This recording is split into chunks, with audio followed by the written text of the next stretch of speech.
त्रिपुरारी धनु है। बहुत धनुष तोड़े गए होंगे लेकिन परशुराम ने विरोध नहीं किया।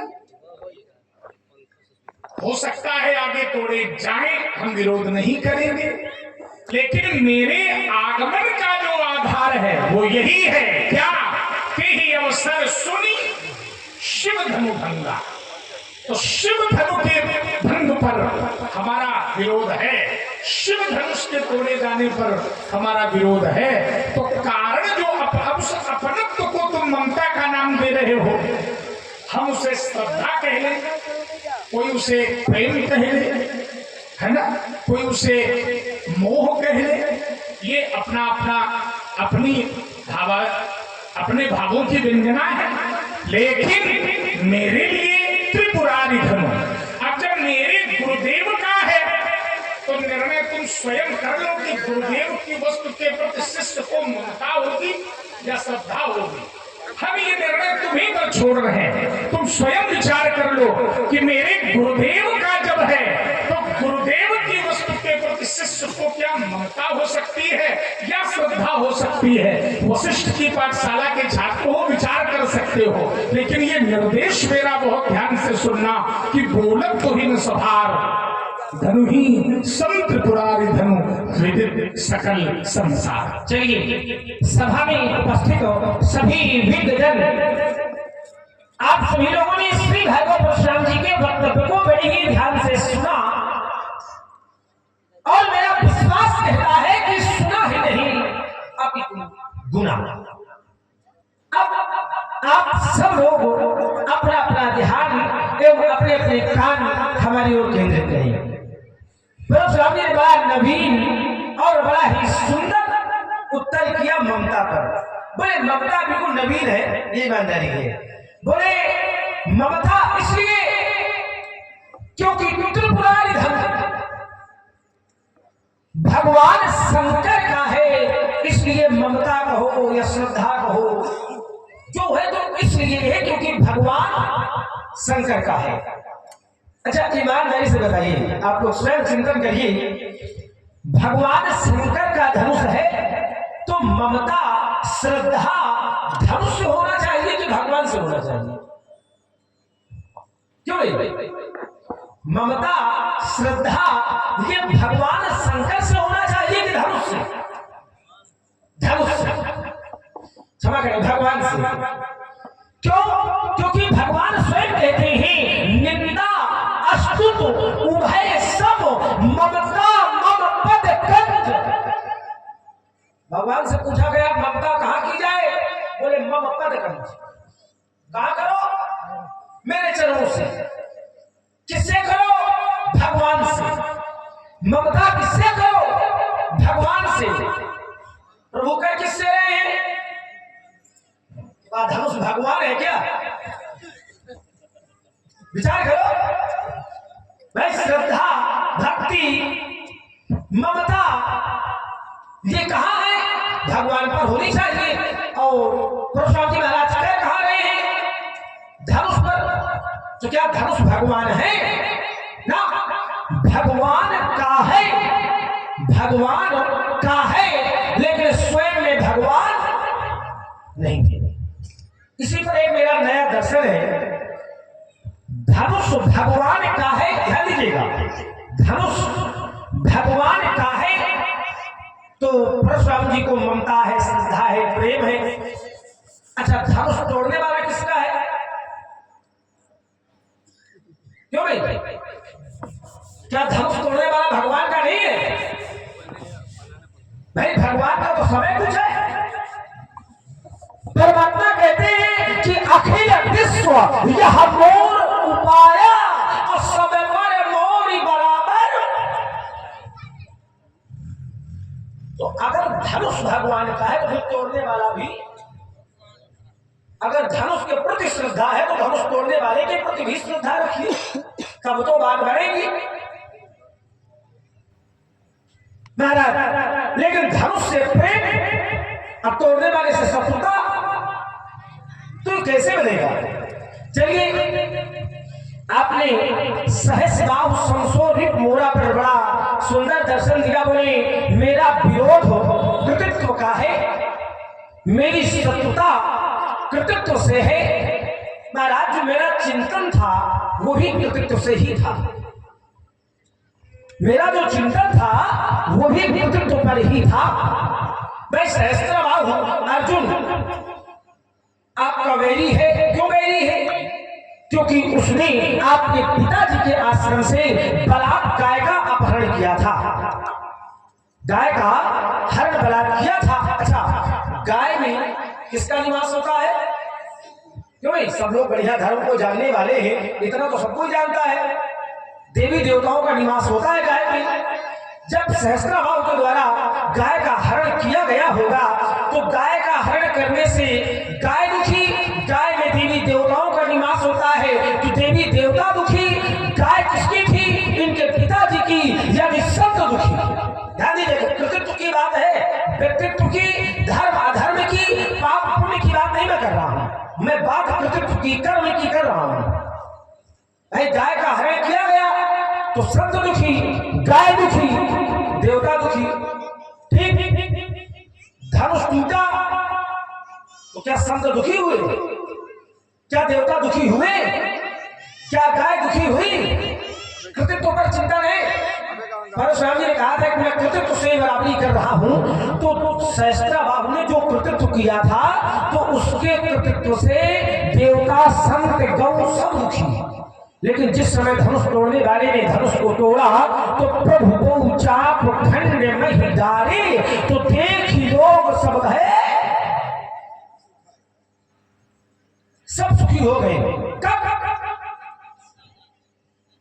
जब धनुष तोड़ने वाले ने धनुष को तोड़ा तब। तो जब सहस्त्रबाहु के कृतित्व किए होते हैं तो सब दुखी, और जब इसके कृतित्व होते हैं तो सब सुखी। आपने कहा कि मैं परीक्षण करूंगा, जब परीक्षण में सफल हो जाएगा तो मैं विचार करने लगा कि क्या धनुष तोड़ने वाले का परीक्षण किया जा सकता है? क्या धनुष तोड़ने वाले का परीक्षण किया जा सकता है? एक ने परीक्षण किया था, एक ने परीक्षण करने का प्रयास किया तो आचार्य कहते हैं कि काहू बैठन कहा ना ओही और राख को सके अमुकतन। परीक्षण करने का प्रयास किया गया था, एक के द्वारा परीक्षण और किया गया था। परिणाम क्या मिला? बोले एहितन सती ही भेंट मुहना ही शिव संकल्प की मानो। तो मुझे ऐसा लगता है कि धनुष तोड़ने वाले की परीक्षा ली नहीं जा सकती, धनुष तोड़ने वाले का परीक्षण किया नहीं जा सकता। जहां तक हमारी बुद्धि का विकास है वहां तक तो धनुष तोड़ने वाले का परीक्षण किया। चर्चा अधिक लंबी ना हो, बढ़िया थोड़ी बातें रहें, अच्छे लोग बैठे हैं, अच्छी अच्छी चर्चाएं होती रहें, इसलिए मैं अपनी वाणी को यही रोकता हूँ। चलिए, लक्ष्मण की द्वितीय आवृत्ति को आप लोगों ने ध्यान से सुना। मैंने कहा कि यह धनुष भगवान शिव का है, तो शिव धनुष के प्रति शिष्य को ममता होगी या श्रद्धा, लक्ष्मण स्वयं विचार कर ले। तो लक्ष्मण ने कहा परशुराम जी ममता हो या श्रद्धा, लेकिन धनुष के प्रति ममता और श्रद्धा नहीं होनी चाहिए। ममता और श्रद्धा तो भगवान शिव के प्रति हो, ये उचित है। अब ये धनुष भगवान शिव तो है नहीं, ये भगवान शिव का है। भगवान शिव तो है नहीं, ये भगवान शिव का है। और जब भगवान शिव नहीं, भगवान शिव का है, तो आपको शिव जी से श्रद्धा होनी चाहिए, शिव जी से ममता होनी चाहिए। अच्छा, एक बात बताओ, इसी में देखो निर्णय मिलेगा। धनुष किसका? शिव जी का। तो हमारे विरोध का कारण धनुष है या शिव धनुष है? हमें तो तुम्हारी बात में उत्तर मिल गया। धनुष विरोध का कारण नहीं है। अभी तक जहां जहां परशुराम के द्वारा प्रयोग हुआ वहां वहां शिव धनुष ही प्रयोग हुआ है। मैंने तुम्हारे भैया से भी कहा सुनो राम जे ही, तो श्रद्धा कहां है भाई? हम कहते हैं तुम्हारे गुरु जी का टूट जाता, हमें क्या मतलब? हमको क्या मतलब? किसी देवता का टूट जाता, हमको क्या मतलब? अच्छा, तुमने भी जितने तोड़े तो हमें क्या मतलब? अपने पिताजी के घर में तुम आग लगाओ, हमें क्या लेना देना? क्यों भाई, हमको क्या मतलब? लेकिन परशुराम के विरोध का जो कारण है वो क्या है? ये ही शिव धनु तोड़ा। देखिए, साधन और साध्य, आप केवल साध्य को महत्व नहीं दे सकते हैं। क्यों? क्योंकि साध्य तक पहुंचने के लिए साधन की आवश्यकता पड़ती है, तो महत्व साध्य को भी देना पड़ेगा। शिक्षा और पुस्तक, गुरु, ग्रंथ और विद्या, तीनों का समन्वय है। अगर विद्यार्थी ये कहे कि गुरु जी से हमें बड़ा प्रेम है लेकिन ग्रंथ से कोई मतलब नहीं, तो गलत है। शिक्षार्थी यदि ये कहे कि हमें शिक्षक से बड़ा प्रेम है लेकिन पुस्तकों से कोई लगाव नहीं, तो ये गलत है। बस ऐसे ही संबंध हमारा धनुष का है। इसी धनुष से भगवान शिव ने हमें धनुर्विद्या को प्रदान किया था। यदा धीता धनुर्विद्या मत्तः परशुधारिणः।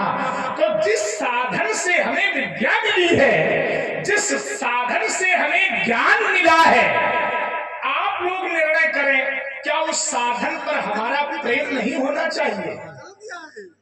होना चाहिए या नहीं? श्रद्धा होनी चाहिए या नहीं? होनी चाहिए। पूज्येश्वरुडागयो भक्ति, ये पूज्य आयुध है। क्योंकि शिव जी का है, इसलिए मेरी श्रद्धा इस शिव धनुष पर है। लेकिन मूल में तो कारण भगवान शंकर ही है। क्योंकि मैंने तुम्हारे भैया से भी कहा, सुनो राम जी शिव धनु, और तुमसे भी कहा, रेंद्र बालक कालवश बोलत तो ही ना स्वभाव, और धनु ही सम त्रिपुरारी धनु विदित सकल संसार। एक बिंदु, द्वितीय बिंदु, हमारी बात समझ गए होंगे आप सभी लोग। द्वितीय बिंदु, लक्ष्मण ने कहा कि परशुराम जी, क्या धनुष तोड़ने वाले की परीक्षा ली जा सकती है? क्योंकि एक ने परीक्षा ली। लक्ष्मण ने दो चरित्र प्रस्तुत किए हैं, जरा इन दोनों चरित्रों को आप जांचिए। लक्ष्मण ने कहा कि एक ने परीक्षा ली तो परिणाम मिला कि काहू बैठन कहा ना वही, ठीक है ना। और दूसरे ने परीक्षा ली तो यही तर सती ही भेंट मुहि। दोनों में अंतर है, परशुराम में और इन दोनों पात्रों में अंतर है। अंतर क्या है? देखिए, आपके गुरु जी, आपके पिताजी, आपके श्रेष्ठ आचार्य अगर आपसे कहें कि इनके चरण स्पर्श करना है, तो आपको इस पर विचार करना चाहिए कि हम करें न करें, या गुरु आज्ञा का पालन करके चरण स्पर्श कर लेना चाहिए। क्या उचित है, आप बताओ भाई। गुरु जी ने कहा कि ये आपके पूज्य हैं, आप इनको प्रणाम करिए, ये श्रेष्ठ है, तो आपको उस पर विचार नहीं करना है, आपको प्रणाम करना चाहिए, उनकी बात पर संशय नहीं करना चाहिए। लेकिन सती जी ने क्या किया? जय सच्चिदानंद जग पावन, अस कही चले मनोज न सावन। जब सच्चिदानंद जग पावन कहा तो सती जी के हृदय में आ गया कि अरे तो शंकर जगत बंद जगदीशा, सुरनर मुनि सब नावत सीसा, और तीन नृप सुत ही कीन परनामा, और अज सच्चिदानंद पर। बस ये ठीक नहीं था। तो सती जी की पात्रता में मैं ये नहीं कहता, वो मेरी माँ है, लेकिन माता की जो लीला है, हम तो इसको लीले कह सकते हैं। हम ये नहीं कहेंगे कि सती जी ने गलत किया, ये तुम कहो भाई, तुम्हारा अधिकार हो सकता है, हम नहीं कह सकते, क्योंकि सती जी की भी लीला है। निज इच्छा लीला वपु धारिणी। तो हम तो यही कहेंगे कि माता जी की लीला है, उन्होंने जो किया वो लीला में किया, लेकिन वहां की पात्रता में और यहाँ की पात्रता में अंतर है। हाँ, जानकर परमात्मा को अगर परीक्षण का भाव बनाया जाए, यद्यपि हमारे यहाँ ये भी बनाया गया। प्रभु जी महाराज जब भगवान विष्णु के पास पहुंचे तो वक्ष स्थल पर चरण का प्रहार कर दिया, और जब चरण का प्रहार किया तो भगवान ने कहा अतीव कोमल चरण उते महामुने, आपके चरण बड़े कोमल हैं, हमारा वक्षस्थल बहुत कठोर है, कहीं आपके चरण में चोट तो नहीं लगी। तो हमें ऐसा लग रहा है कि हमारे वंश की लात जब भगवान सह सकते हैं तो कम से कम 2-4 बातें तो धनुष तोड़ने वाला लक्ष्मण तो सही दे। बस यही प्रयोग है हमारा, इसीलिए है सुनो राम जी शिव धनु तोड़ा सहस बाहु समसोरिप मोरा। सो इससे अच्छा उत्तर इसका नहीं हो सकता परीक्षा का। और देखिए सती जी ने जो किया वो सती जी का विषय था, और जो उसने किया इंद्रपुत्र ने वो उसका विषय था। लेकिन हाँ, हमारे यहाँ जब परीक्षा ली गई तो हमारी परीक्षा में उत्तीर्ण परमात्मा हुए, लेकिन उत्तीर्ण होने के साथ साथ जिस माध्यम से परीक्षा ली गई उसको शोभा बनाकर अपने हृदय में भगवान ने धारण किया। और उन्होंने कहा विप्र प्रसादात धरणी धरोहम, विप्र प्रसादात अजिताजितोहम, विप्र प्रसादात कमलावरोहम, और विप्र प्रसादात मम, है ना, पूर्व मनिहार पदिक कै शोभा, और विप्र चरण देखत मन लोभा। तो ये आरक्षण हमको मिला है राजकुमार, इसलिए उसी का प्रयोग करते हुए सुनो राम जय शिव धनु तोड़ा सहस भाव। एक अंतिम बिंदु और शेष रहा। तुमने कहा कि सहस्त्रा बाहु ने गाय का हरण किया, तो क्या कोई देवता प्रसन्न हुआ, कोई संत प्रसन्न हुआ? और तोड़ने वाले ने जब धनुष तोड़ दिया तो सभी प्रसन्न हैं। और अर्धाली श्रीमान जी ने पढ़ी प्रभु दो चाप खंड मही डाले। हमें उत्तर इसी में मिल गया, इसी पंक्ति में। उसका एक कारण है, सहस्त्रा बाहु ने गाय का हरण किया तो सहस्त्रा बाहु के गाय के हरण करने पर देवता प्रसन्न नहीं हुए। और जी हमारे भैया श्री राम किशोर सिंह जी खेंगर आपकी ओर से ये 51 मुद्राएं, और हमारे पंडित श्री अशोक कुमार जी अवस्थी एडवोकेट जी आपकी ओर से 100 मुद्राएं सुंदर संवाद में प्रदान हो रही हैं। बहुत बहुत धन्यवाद। देखिए एक बहुत बड़ी बात मैं कहूं, आप लोग जरा ध्यान से सुनना। सहस्त्रा बाहु ने गाय का अपहरण किया, कोई प्रसन्न नहीं हुआ। धनुष तोड़ने वाले ने धनुष तोड़ दिया, लक्ष्मण ने कहा कि सभी प्रसन्न हो गए। और इन्होंने जो अर्धाली पढ़ी उसी अर्धाली में मेरा उत्तर है। इन्होंने पढ़ा प्रभु दो चाप खंड मही डाले। ये प्रसन्नता क्यों है आप जानते हैं? इन देवताओं की, इन ऋषियों की, इन महात्माओं की, इन श्रेष्ठ महापुरुषों की प्रसन्नता का कारण केवल एक है, वो ये है कि ये कार्य उनके प्रभु ने किया है। किसने किया है? अब प्रभु जो करें, भाई गंगा को जो मानता है उसमें ये थोड़ी देखेगा कि कितने नाले मिल रहे हैं। पंडित जी, वो ये नहीं विचार करेगा कि इसमें कितनी अपवित्रता मिल रही है, अभी तो वो ये विचार करेगा कि गंगा की पवित्रता पर हमें कोई संदेह नहीं है, वो तो स्नान करेगा। और हमारे भैया सिद्ध गोपाल जी साहू अमलीगौर निवासी 50 मुद्राएं सुंदर संवाद में प्रदान कर रहे हैं। धन्यवाद साधुवाद। तो जिन लोगों को तोड़ने वाले के पुरुषार्थ का, प्रभाव का ज्ञान है, उन लोगों ने प्रशंसा की। इससे अच्छा उत्तर दूसरा महात्मा न देगा तुमको। ध्यान से सुनना, बहुत अच्छा उत्तर है और अच्छा लगेगा तुम्हें। जिन लोगों को उसके प्रभाव का, उसके पुरुषार्थ का, उसकी महानता का ज्ञान है, वो सभी जय जयकार कर रहे हैं, सभी ने प्रशंसा की। ध्यान देना, इसीलिए पंक्ति में पहला शब्द है प्रभु दो चाप खंड वही डाले, लेकिन परशुराम के लिए वो प्रभु नहीं है। कर्तुम अकर्तुम अन्यथा कर्तुम की अभी श्रृंखला में तोड़ने वाला नहीं है। इसीलिए मैं कह रहा हूं सुनो राम जय शिव धनु तोरा। हाँ, एक बात है और वो भविष्य की ये है कि हो सकता हम उसके प्रभाव को जान ले तो हमारा ये विरोध समाप्त हो जाए, लेकिन जब तक ये प्रभाव किसी की महिमा, किसी की महत्ता, किसी के महात्म का ज्ञान जब तक किसी को नहीं होता तब तक वो उसके प्रभाव को स्वीकार नहीं करता। ये होय प्रतीति बिनु प्रतीति होय नहीं प्रीति। तो प्रभुता का ज्ञान होना भी आवश्यक है। अच्छा, एक बात और मैं बताऊं, जितने भी ग्रंथों की रचना है, सारे ग्रंथों की रचना के पूर्व ग्रंथों का महात्म्य प्रकट किया जाता है। ये महात्म्य क्यों प्रकट किया जाता है भाई? महात्म्य की क्या आवश्यकता है? कोई भी पुराण आप देखिए, उसका महात्म्य प्रकट किया जाता है। तो ये महात्म्य क्यों है? इसीलिए है ताकि उसकी महिमा को हम जान सकें। यही उपक्रम चल रहा है सुनो राम जय शिव धन तोरा।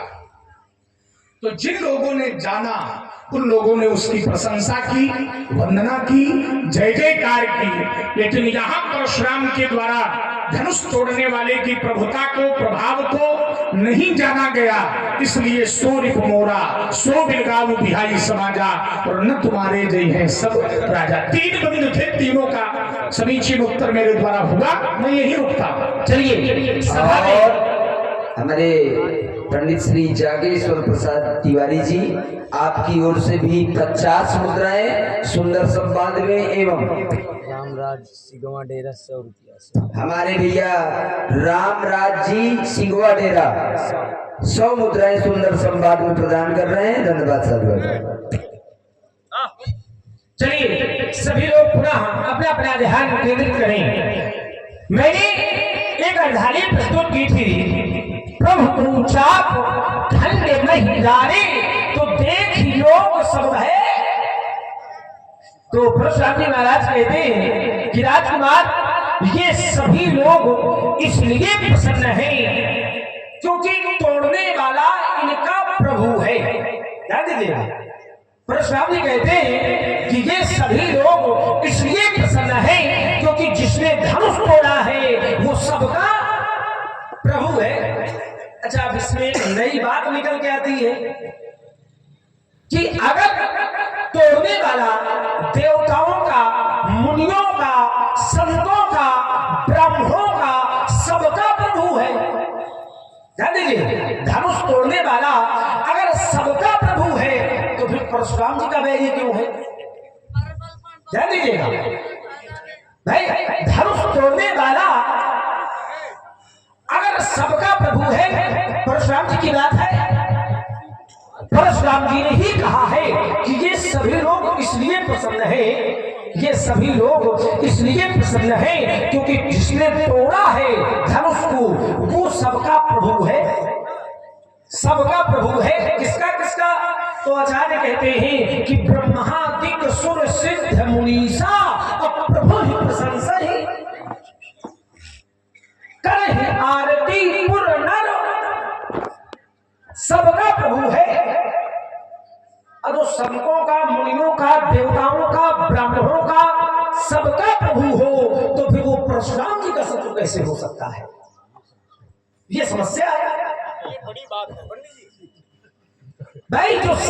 जो देवताओं का, मुनियों का, संतों का, ब्राह्मणों का, संसार का प्रभु होगा तो फिर वो परशुराम जी का वैरी नहीं होना चाहिए। और अगर है तो क्यों, कारण क्या है? दूसरी बात, परशुराम जी ने कहा कि परीक्षा तो हमारे बाबा भृगु ने भी दी थी। नहीं, आपके बाबा जी ने तो और भी बड़े अच्छे अच्छे कार्य किए हैं, इसमें कोई संदेह नहीं है। आपके बाबा जी ने बड़े अच्छे अच्छे कार्य किए हैं। एक बार प्रजापति दक्ष की यज्ञ में जब माता सती ने अपने प्राणों का त्याग किया था तो समाचार जब शंकर पाए, वीरभद्र करि कोप पठाए, यज्ञ विध्वंस जाय तिन कीन्हा, सकल मुनि ने विधवत फल इनके बाबा भृगु जी ने उस समय यज्ञ की रक्षा की थी, तो उसका फल भी बहुत अच्छा प्राप्त हुआ था इनके बाबा जी को।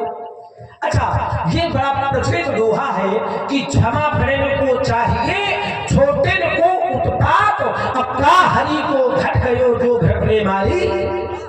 देखिए, पहली बात तो मैं ये बताऊं कि संवाद की जो धारा बनी हुई है वास्तविकता यही होना चाहिए, वास्तविकता, क्योंकि वर्तमान में बड़ा वितिक्रम हो चुका है, इतनी भड़बड़ मचा दिया जाता है दोनों पक्षों के द्वारा कि वो संवाद की जगह विवाद बन जाता है, समझ में कुछ नहीं आता, 3 घंटे समय नहीं, इससे बिल्कुल निश्चिंत रहो, निकले वो चले गए, तो बड़ा शांतिपूर्ण भाई सबको समझ में आ रहा है, इसकी प्रसन्नता है। आचार्य कहते हैं कि क्षमा प्रेम को चाहिए, छोटे को उत्पात, का हरि को घट गयो जो भ्रमणे मारी। अच्छा, यहाँ पर एक चिंतन बनेगा, इनके बाबा भृगु ने परीक्षा ली थी किसकी? भगवान की। अच्छा, परीक्षा लेने वाला बड़ा होता है कि देने वाला? ध्यान दीजिएगा, परीक्षा लेने वाला बड़ा होता है या देने वाला बड़ा होता है? क्यों नहीं? लेने वाला बड़ा होता है भाई। शिष्य गुरुकुल में जाता है, परीक्षा कौन लेते हैं? गुरु। अच्छा, तो बाबा भृगु बड़े हैं कि भगवान बड़े हैं? विचार करिए। आचार्य कहते हैं क्षमा बड़े को चाहिए, किसको चाहिए? बड़े को। क्षमा किसने किया? भगवान नारायण ने। तो बड़ा कौन हुआ? परीक्षा देने वाला। जबकि नियम ये है कि बड़ा परीक्षा लेने वाले को होना चाहिए, परीक्षा लेने वाला बड़ा होता है, परीक्षा लेने वाला बड़ा होता है, लेकिन यहां परीक्षा देने वाला बड़ा है। बाबा भृगु ने लात मारी थी तो बाबा भृगु की किसी ने प्रशंसा नहीं की। ये भगवान की महानता है जो कहते हैं कि मेरा वक्षस्थल कठोर है, आपके चरण कोमल है। कोनो बहुत बढ़िया काम नहीं किया आपके बाबा ने, ना तो बाबा ने बढ़िया काम किया ना नतिये बढ़िया काम कही नहीं। दोनों ठीक है, जब बाबा इतना बढ़िया कह सकते हैं तो नाती तो बढ़िया करबे करिए भाई। भाई, ये भगवान की महानता है कि भगवान कहते हैं कि मेरा वक्षस्थल कठोर है, आपके चरण कोमल है।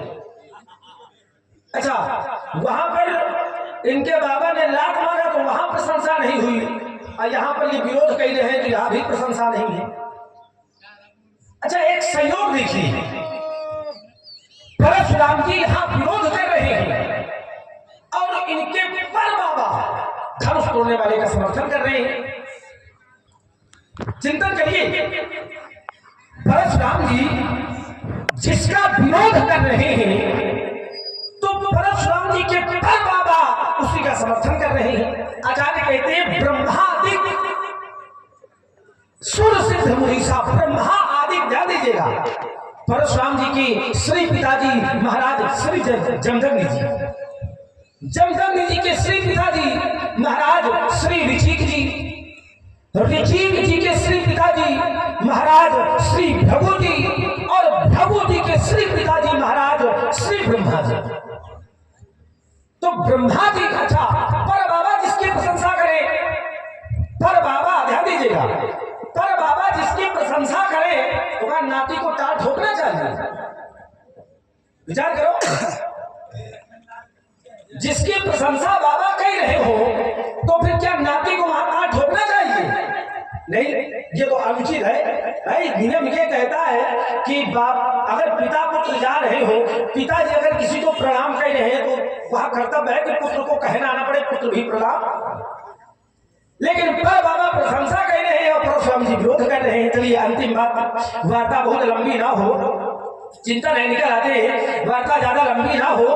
परशुराम जी कहा कि भगवान शंकर से हमारी श्रद्धा है, भक्ति है, विरोध मात्र इसलिए है क्योंकि भगवान शंकर का धनुष है। क्योंकि 3 बातें थी, ध्यान दीजिएगा। परशुराम जी कहते हैं कि विरोध मात्र इसलिए है क्योंकि भगवान शंकर का धनुष है और भगवान शंकर से हमको श्रद्धा है। तो मैं 2 बातें कहूंगा, बाकी आप लोग इस पर मंथन करिएगा, चिंतन करिएगा। क्या भगवान शंकर सिर्फ परशुराम जी के हैं? विचार करिए, क्या आप लोग भगवान शंकर को नहीं मानते हैं? सभी लोग मानते हैं, और जब सभी लोग मानते हैं तो क्या श्रद्धा सिर्फ परशुराम जी को है? सभी को श्रद्धा है। जब सभी को श्रद्धा है तो फिर विरोध परशुराम जी के द्वारा बस क्यों किया जा रहा है? सबके द्वारा समर्थन परशुराम जी के द्वारा ही विरोध क्यों किया जा रहा है? अच्छा एक बात बताओ, देखो इसका उत्तर हम बहुत अच्छा देते हैं इस प्रश्न का। ये कह रहे हैं कि श्रद्धा तो